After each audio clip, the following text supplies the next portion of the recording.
앤드류 워맥, 당신은 이미 가졌습니다. 제4장, 당신 안에 있는 하나님의 능력. 당신 안에 있는 하나님의 능력. 바울은 당신이 깨달을 수 있도록 이런 기도를 했습니다. 에베소서 1장 19절부터 23절. 그의 힘의 위력으로 역사하심을 따라 믿는 우리에게 베푸신 능력의 지극히 크심이 어떠한 것을 너희로 알게 하시기를 구하노라. 그의 능력이 그리스도 안에서 역사하사 죽은 자들 가운데서 다시 살리시고 하늘에서 자기의 오른편에 앉히사 모든 통치와 권세와 능력과 주권과 이 세상뿐 아니라 오는 세상에 일컫는 모든 이름 위에 뛰어나게 하시고 또 만물을 그의 발 아래에 복종하게 하시고 그를 만물 위에 교회의 머리로 삼으셨느니라.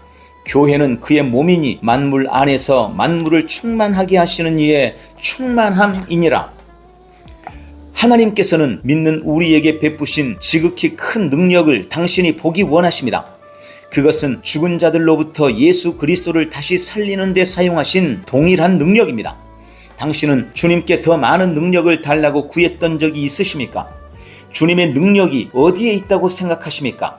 에베소서 1장 19절 20절은 죽은 자들 가운데서 예수 그리스도를 다시 살리신 동일한 능력이 당신 안에 있다고 선포하고 있습니다. 그것은 전에 없었던 하나님의 가장 강한 능력의 나타남이었습니다. 죽은 자들 가운데서 예수님을 다시 살리는 것은 우주를 창조하는 것이나 홍해를 가르는 것이나 하나님께서 이전에 행하셨던 다른 어떤 것보다 더 많은 능력을 요구했습니다.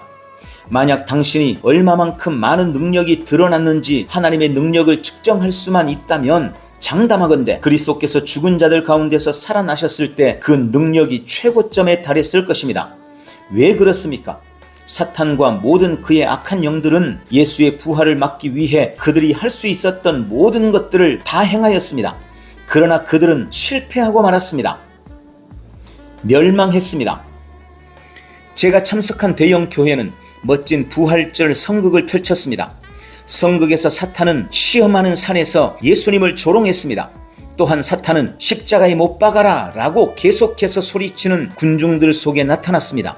그리고 예수님께서 죽고 돌 무덤에 장사되었을 때 사탄과 그의 추종자들은 무덤 돌을 밀면서 무덤 밖에 서 있었습니다. 비록 그들이 있는 힘을 다하여 부활을 막아보려고 했지만 그들은 할 수 없었습니다. 갑자기 폭발이 일어났습니다. 바위가 사탄의 머리 위에 떨어지자 연기가 솟구쳐 나왔습니다.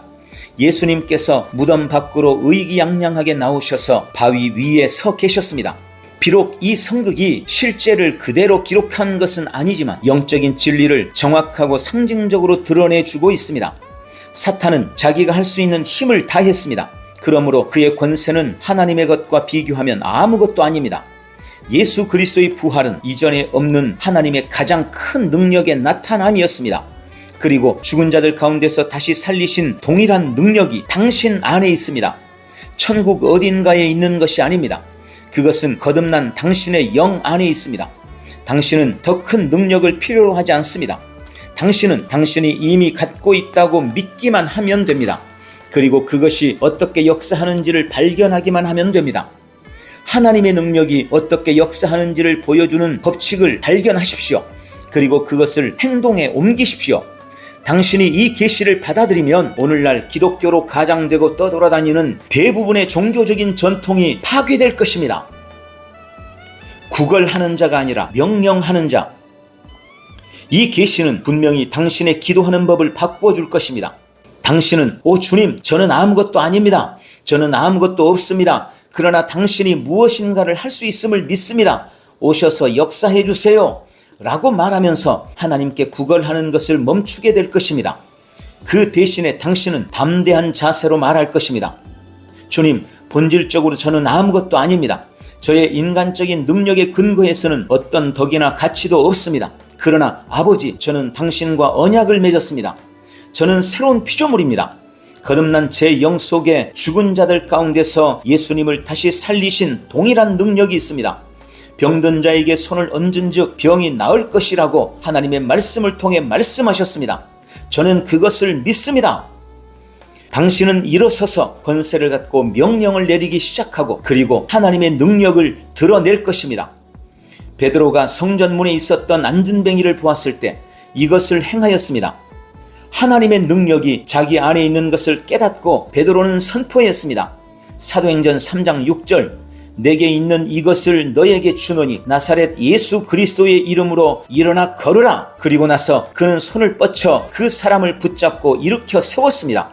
그 사람의 발과 발목이 즉시 힘을 얻어 그는 걷고 뛰며 하나님을 찬양했습니다. 베드로가 나에게 있는 것으로 라고 말했습니다. 그가 언급한 것은 그 자신의 힘이 아니라 거듭난 영 안에 있던 죽은 자들 가운데서 다시 살리는 하나님의 능력이었습니다. 오늘날 대부분의 교회는 그 같은 말을 하는 당신을 쫓아낼지도 모릅니다. 그들은 반박합니다. 당신은 아무것도 할 수 없어. 맞습니다. 당신의 육체로는 아무것도 할 수 없습니다. 그러나 진정한 당신 안에, 거듭난 영 안에 하나님의 부활의 생명이 주어졌습니다. 이 진리를 깨달을 때 당신은 명령하는 자로 변하게 될 것입니다. 더 이상 하나님께 이렇게 구걸하지 않을 것입니다. 의사가 말하기를 제가 죽는다고 합니다. 저는 아무것도 할 수 없습니다. 오 하나님, 제발 저를 좀 도와주세요. 이처럼 무기력하게 가만히 앉아서 주님께서 무언가를 해주기를 하소연하고 있지 않을 것입니다. 그 같은 기도는 예수 그리스도를 다시 살리신 동일한 능력이 지금 당신 안에 거하고 있다는 계시를 깨닫지 못할 때 하는 것입니다. 당신이 그 계시를 깨달을 때 불평하고 불만을 드러내고 한탄하고 투덜대는 자가 아니라 하나님의 권세를 가지고 서서 하나님께서 주신 것을 사탄이 훔치지 못하도록 명령하는 믿음의 사람으로 바뀌게 됩니다. 그것은 완전히 다른 태도입니다. 한쪽 구석진 곳에 숨어 망연자실하게 하나님 마귀를 쫓아주세요 라고 기도하는 대신에 당신은 서서 말하게 될 것입니다. 그가 어디에 있느냐? 나는 감히 사탄에게 그의 못난 얼굴을 보이라고 도전한다. 나는 권세와 능력이 있기 때문에 죽기까지 그와 싸울 것이다. 단지 감정의 차이가 아닙니다. 결과가 드러나게 될 것입니다. 우월한 화력. 제가 베트남에 군인으로 처음 갔을 때 우리는 적들로부터 심한 공격을 받았습니다. 게릴라전이 아니라 잘 무장되고 공산당으로 훈련된 군인들과의 싸움이었습니다. 5,000명의 적군들이 산꼭대기에 머물고 있던 120명의 우리 미국 군인들을 포위하고 있었습니다. 우리는 적색경보 상황에 있었던 것입니다. 그것은 모든 군인들이 평소대로 교대로 보초를 서는 것이 아니라 밤새 잠을 자지 않고 참호를 지켜야 하는 것을 의미합니다. 첫날 밤 저는 혼자 참호를 지켰습니다. 저와 함께 참호를 지키기로 낸 다른 사람들은 잠이 들었습니다. 제가 적색경보라고 언급했지만 그들은 그 경보를 무시했습니다. 그래서 저 혼자 밤새 지켜야 했습니다. 그 다음날 저는 너무 졸려서 참호를 지킬 수 없었습니다. 그래서 저는 그들이 저와 함께 참호를 지켜야 한다고 약간 더 세게 강요를 했습니다. 마침내 그들 중 하나가 제게 말했습니다. 너 신참이지? 제가 그렇다고 하자 그들은 웃어댔습니다. 그들이 아군의 화력이 적군의 화력과 비교해서 얼마나 뛰어난지를 말해 주었습니다. 만약 적군들이 구멍으로부터 기어나오면 우리는 말 그대로 몇 분 안에 그들을 없애버릴 수 있다고 말했습니다. 또한 그들은 제게 우리가 가진 다양한 종류의 무기들과 그 무기들의 강력함을 설명해 주었습니다. 적색 경보가 발령되면 전투 헬리콥터가 밤새도록 우리 머리 위를 맴돌았습니다. 헬리콥터에 있는 59경 소형 총 하나가 미식 축구 경기장 크기 지역에 6인치 간격으로 총알을 뿌려 놓을 수 있었습니다. 59경의 총알의 충격은 만약 적들의 머리가 6인치 안에 오게만 된다면 사람을 죽일 수 있습니다. 우리 무기의 강력한 화력이 저를 압도했습니다. 그래서 짧은 시간 동안에 저는 다른 사람들과 잠을 잤습니다. 제 지식의 부족함이 그 상황 속에서 저를 염려하게 만들었습니다. 우리가 가진 것을 알게 되었을 때 두려움은 떠나가고 확신이 왔습니다. 물론 저는 여전히 경각심과 신중함과 지혜를 사용했습니다. 그러나 이제 저는 쉴 수가 있었습니다. 전쟁광은 아니지만 우리가 싸워야 한다면 이와 같은 조건으로 싸워야 한다고 생각했습니다. 적들이 공격을 감행해 보라는 배짱을 갖게 되었습니다.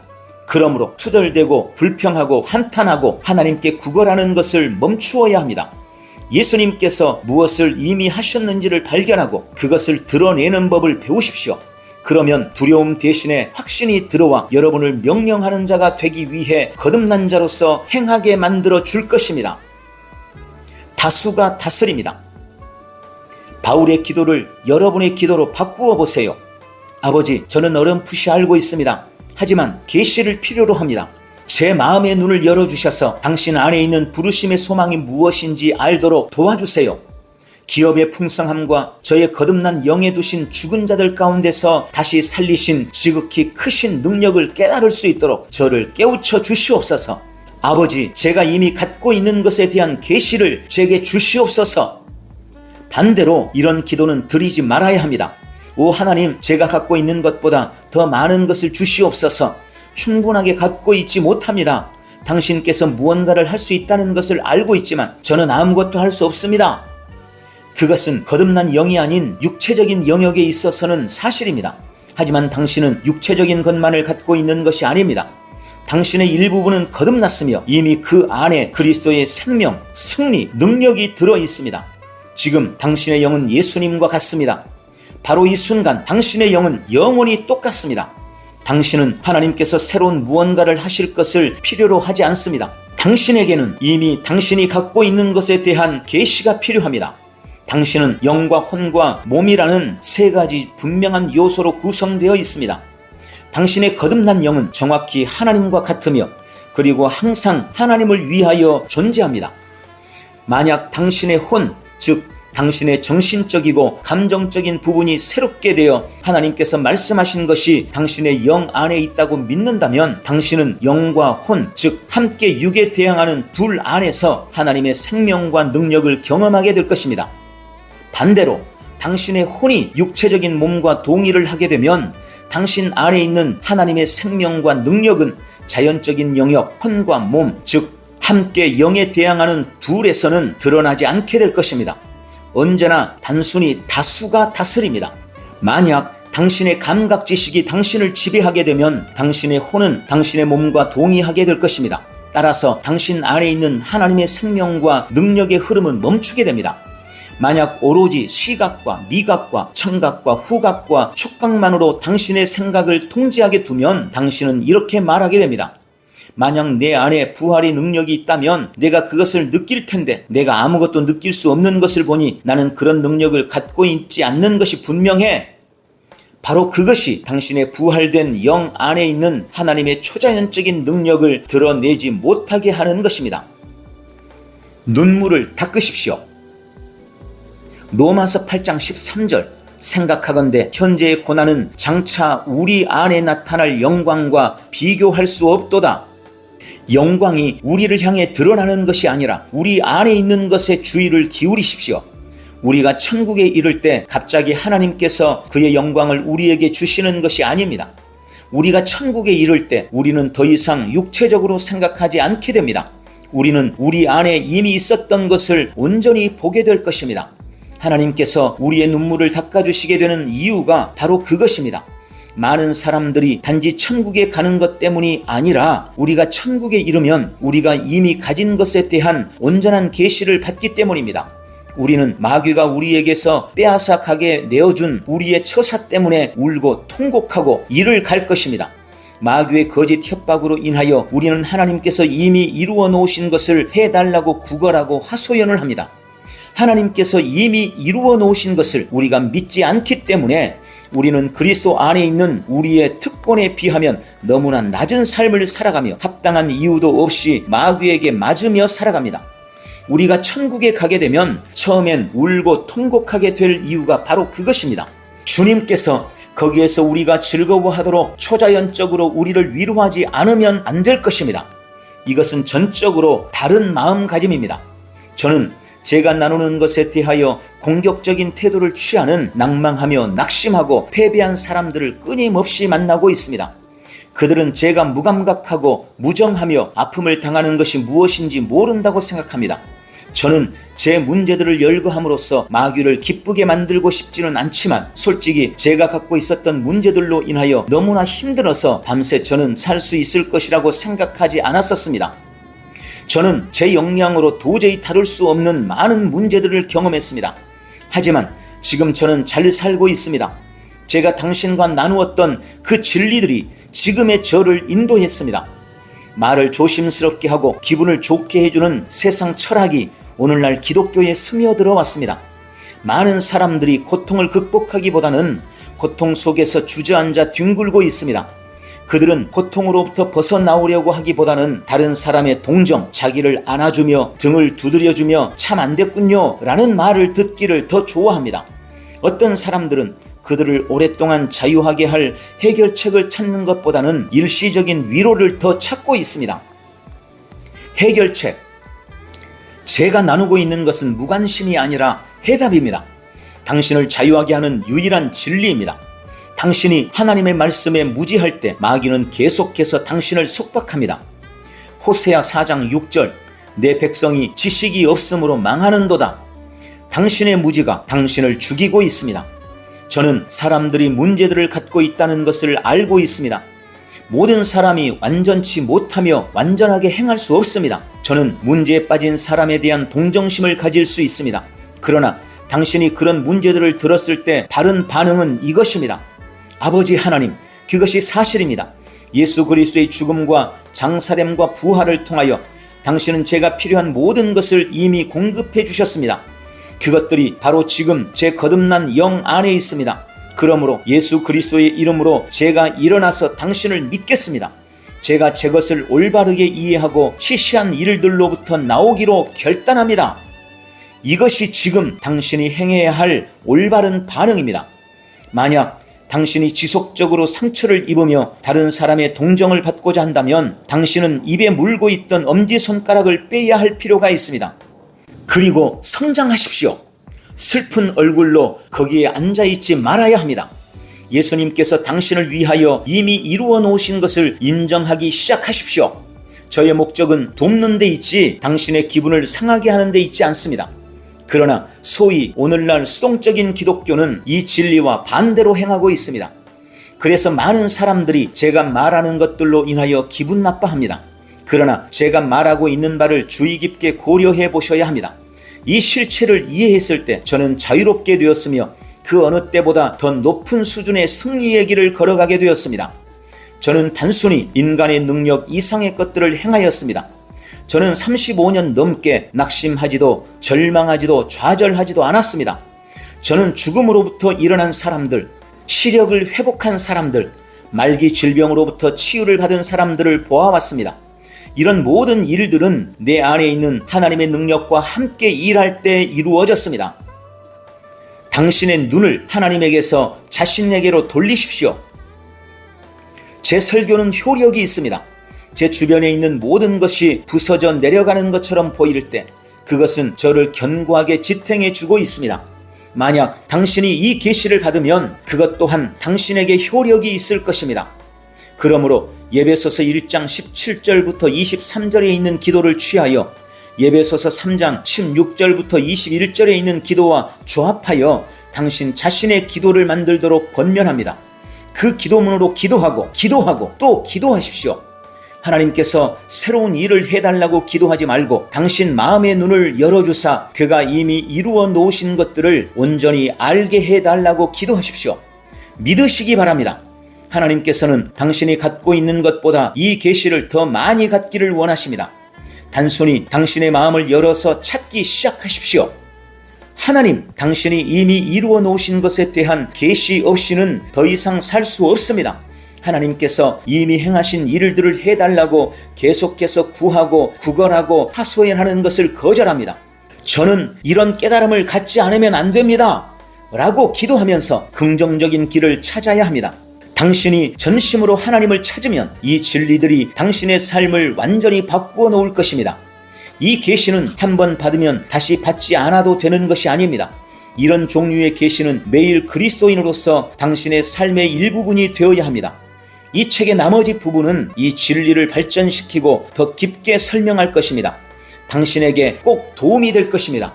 그러나 궁극적으로 당신은 이 진리가 당신에게 개인적인 것이 되도록 성령님을 필요로 합니다. 이것은 단순히 지적 수준의 지식을 뛰어넘어서 하나님으로부터 당신에게로 옮기는 계시 지식이 되도록 할 필요가 있습니다. 당신이 이미 가진 것들에 대한 이 계시를 받는데 제가 나눈 것들이 도움이 되도록 주님께 합심하여 기도합니다. 할렐루야!